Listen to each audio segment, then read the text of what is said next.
नमस्कार दोस्तों, आज है 15 अगस्त और आप सबको बहुत-बहुत मुबारकें। आज के दिन भारत आज़ाद हुआ था, लेकिन अब वक़्त आ गया है कि भारत को अब मिलकर इल्लीगल बेटिंग ऐप्स के जाल से भी आज़ादी देनी पड़ेगी। जी हाँ, एक आंकड़े के मुताबिक भारत में प्रति वर्ष 100 बिलियन यूएस डॉलर्स का इल्लीगल बेटिंग ऐप्स के ज़रिए व्यापार किया जाता है। ये पैसे मनी लॉन्ड्रिंग के तहत इस्तेमाल किए जाते हैं। भारत से टैक्स चोरी करने के लिए इस्तेमाल किए जाते हैं। आपको मैं एक और चीज़ बताता हूँ कि 10 में से 3 लोग इन बेटिंग एप्लीकेशंस को यूज़ करते हैं। 25 करोड़ से ज़्यादा लोग हर रोज़ बेटिंग एप्लीकेशंस का इस्तेमाल करते हैं और इसका इस्तेमाल 30% और ज़्यादा हो जाता है जब कोई भी क्रिकेट मैच चल रहा होता है। और हैरानी की बात यह है कि इन बेटिंग ऐप्स को मालूम है कि इनकी एडवर्टीजमेंट, इनकी एंडोर्समेंट नेशनल टेलीविज़न पे नहीं की जा सकती, इसलिए ये सबसे आसान शिकार बनाते हैं ओटीटी प्लेटफॉर्म्स को। बहुत बड़े-बड़े सेलिब्रिटीज़, बहुत बड़े-बड़े क्रिकेटर्स इन इल्लीगल बेटिंग ऐप्स की प्रमोशन करते हैं। यहाँ पर मैं आपको बता देना चाहता हूँ कि मैं किसी क्रिकेटर या मैं किसी सेलिब्रिटी के ऊपर कोई इल्ज़ाम नहीं लगा रहा। हो सकता है कि ये इल्लीगल बेटिंग एप्लीकेशंस सेलिब्रिटीज़ को या वो बड़े-बड़े क्रिकेटर्स जो इन एप्लीकेशंस की प्रमोशन करते हैं, उनको इस तरह से प्रेजेंटेशन देते हो जिससे कि इन क्रिकेटर्स को या सेलिब्रिटीज़ को ये लगे कि ये एप्लीकेशन इल्लीगल नहीं है, सब कुछ ठीक-ठाक तरीके से किया जा रहा है। लेकिन ये एप्लीकेशंस के मालिक, इन एप्लीकेशंस की मैनेजमेंट और इनकी टीम बहुत शातिर है भाई साहब। इनको हर एक कानूनी दांव-पेच मालूम है जिसके ज़रिए ये भारतीयों को लूट सके।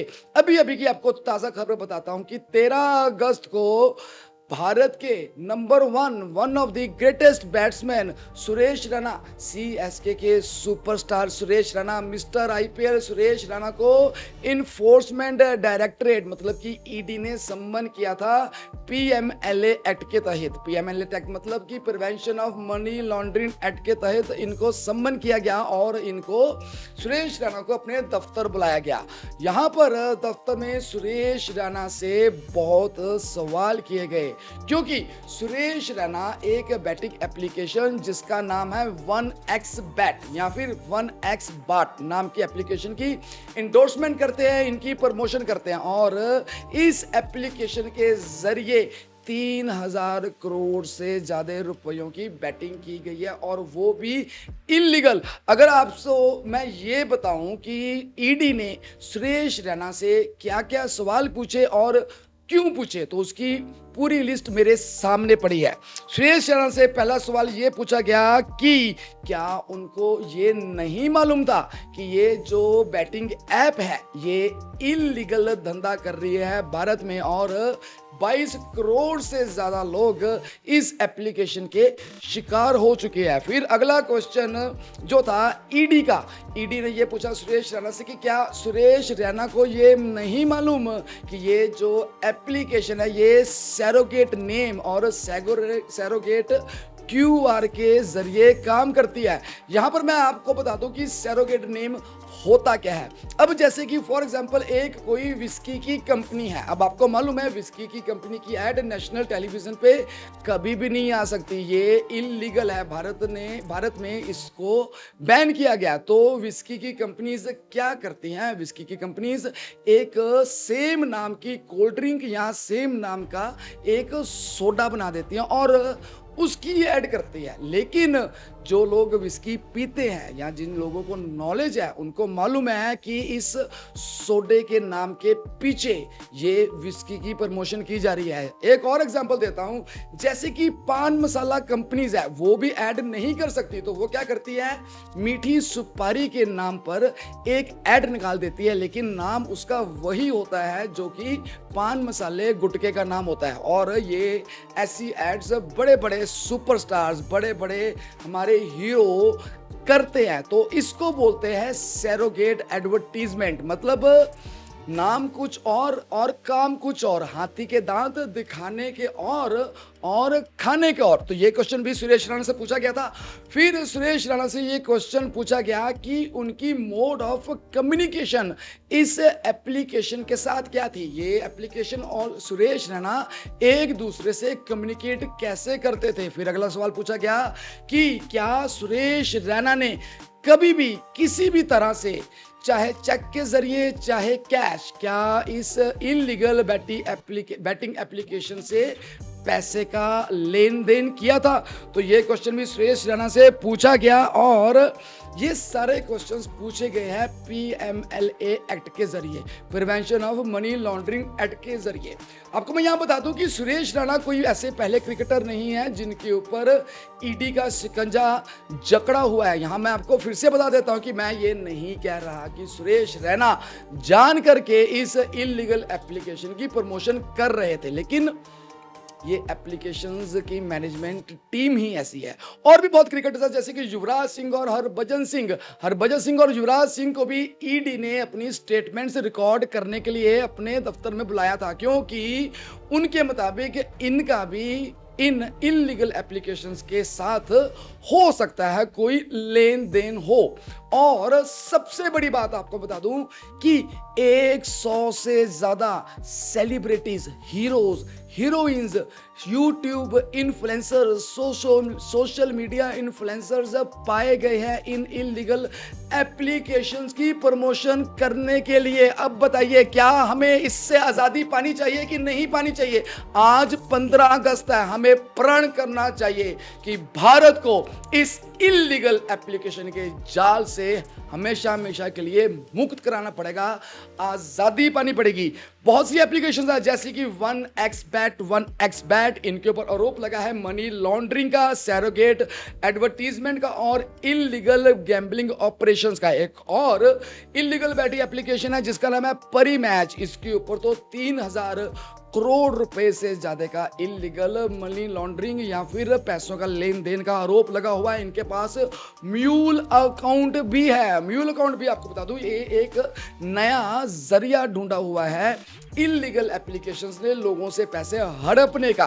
फॉर एग्जाम्पल, एक कोई बेचारा बहुत गरीब सा मजदूर, रिक्शा चलाने वाला, मैं ये नहीं कह रहा कि सब रिक्शे चलाने वाले या कोई मजदूर पढ़े लिखे नहीं होते, पर जो से अनपढ़ है, जिनको इतनी नॉलेज नहीं है, तो ये क्या करते हैं, उनके आधार कार्ड को 10,000 रुपये 20,000 रुपये दे करके आधार कार्ड को अपने पोसेशन में ले लेते हैं और उस आधार कार्ड को इस्तेमाल करके एक फेक अकाउंट बनाया जाता है। अब जो से लोग इन इलीगल एप्लीकेशन में पैसा लगाते हैं वो इस फेक अकाउंट के नाम पर किया जाता है, और जब इनकम टैक्स डिपार्टमेंट या ईडी डिपार्टमेंट इन पर छापा मारता है तो जो असली गुनहगार है, जिसने पैसा खाया है, वो तो बच जाता है, और लेकिन हमारा गरीब मजदूर पकड़ा जाता है। तो इसको बोलते हैं म्यूल अकाउंट। तो परी मैच के ऊपर म्यूल अकाउंट और क्रिप्टो करेंसी के जरिए भी लॉन्ड्रिंग करने का आरोप लगाया गया है, और ये भी सैरोगेट ब्रांडिंग करते हैं जैसे कि विस्की और पान मसाला की कंपनीज करती है। एक और कंपनी है इलीगल एप्लीकेशन की जिसका नाम है लोटस 365। इसको तो ज्यादातर सेलिब्रिटीज ही प्रमोट करते हैं और इसके ऊपर prevention of money laundering act के जरिए ईडी का शिकंजा जकड़ा हुआ है। एक और एप्लीकेशन है जिसका नाम है जेटविन, और इसके ऊपर भी इलीगल बैटिंग और सेलिब्रिटी इंडोर्समेंट्स के आरोप लगे हुए। तो ऐसी बहुत सी एप्लीकेशंस हैं। मैं आपको बताऊं 174 एप्लीकेशंस हैं इस वक्त इंडिया के अंदर जो कि सक्रिय है, और 150 से ज्यादा एप्लीकेशंस भारत सरकार ऑलरेडी बैन कर चुकी है। लेकिन एक एप्लीकेशन बैन हुई तो सेम सॉफ्टवेयर, सेम कोडिंग को यूज करके एक नए नाम से एप्लीकेशन तैयार की जाती है और भारतीयों को लूटा जाता है, और सबसे ज्यादा भारत का टैक्स चोरी किया जाता है। अच्छा, अब इसके बाद यहाँ पर महेंद्र सिंह धोनी की बात बताता हूँ कि महेंद्र सिंह धोनी के ऊपर भी 2013 के अंदर ऐसी ही एक इलीगल एप्लीकेशन की इंडोर्समेंट का आरोप लगा था, लेकिन महेंद्र सिंह धोनी ने इसके विरुद्ध 100 करोड़ रुपए का डिफेमेशन सूट फाइल किया था। तो इससे ये पता चलता है कि जरूरी नहीं है कि जिन क्रिकेटर्स का मैंने नाम लिया है ये सब क्रिकेटर्स को मालूम हो कि ये सब इलीगल एप्लीकेशंस है, लेकिन ये बहुत चालाक है और बड़े से बड़े स्मार्ट, बड़े से बड़े इंटेलिजेंट इंसान इनके जाल में फंस जाते हैं। तो कसम खाइए इस तरह के इलीगल जाल से आज इंडिपेंडेंस डे के दिन अपने आप को आजाद कराया जाए।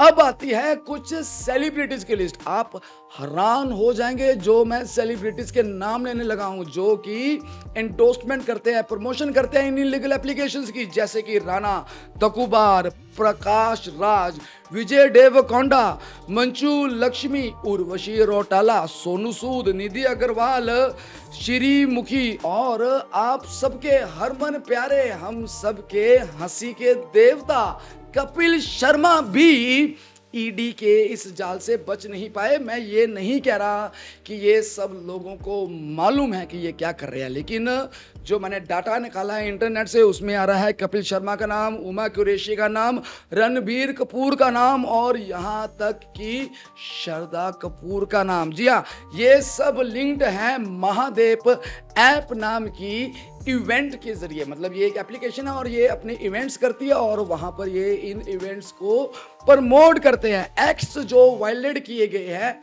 इन एप्लीकेशंस के जरिए, पहला आता है पीएमएलए, दूसरा आता है इंफॉर्मेशन टेक्नोलॉजी एक्ट, फिर आता है फॉरेन एक्सचेंज मैनेजमेंट एक्ट जिसको बोलते हैं FEMA और पब्लिक गैम्बलिंग एक्ट ऑफ 1867। तो गवर्नमेंट ने पिछले 3 साल के अंदर 1500 से ज्यादा ऑर्डर पास कर दिए हैं कि इन एप्लीकेशंस को बंद किया जाए। मतलब 1500 बार कोर्ट के जरिए, चाहे वो सुप्रीम कोर्ट हो चाहे वो हाई कोर्ट हो, वहां से ऑर्डर्स आ चुके हैं भारतीय सरकार को, भारतीय पुलिस को, भारतीय इनकम टैक्स डिपार्टमेंट को, एनफोर्समेंट डायरेक्टरेट को और ना जाने जितनी भी एजेंसीज जो इस इलीगल मनी लॉन्ड्रिंग एप्लीकेशंस के विरुद्ध काम करती है। और एक और खतरनाक बात ये बता रहा हूं कि इंडियन गवर्नमेंट ने गूगल और मेटा तक को नहीं छोड़ा, उनके रिप्रेजेंटेटिव्स को भी इन्फोर्समेंट डायरेक्टरेट ने क्वेश्चनिंग के लिए बुलाया है। ये सब